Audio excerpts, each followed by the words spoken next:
पियावा के बिन चलुए इंजन चापता।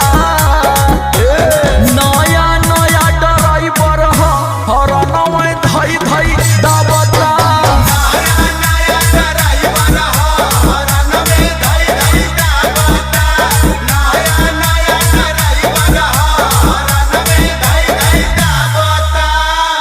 लागता कि सखी लर्निंग में वार्निंग ना कर पाई।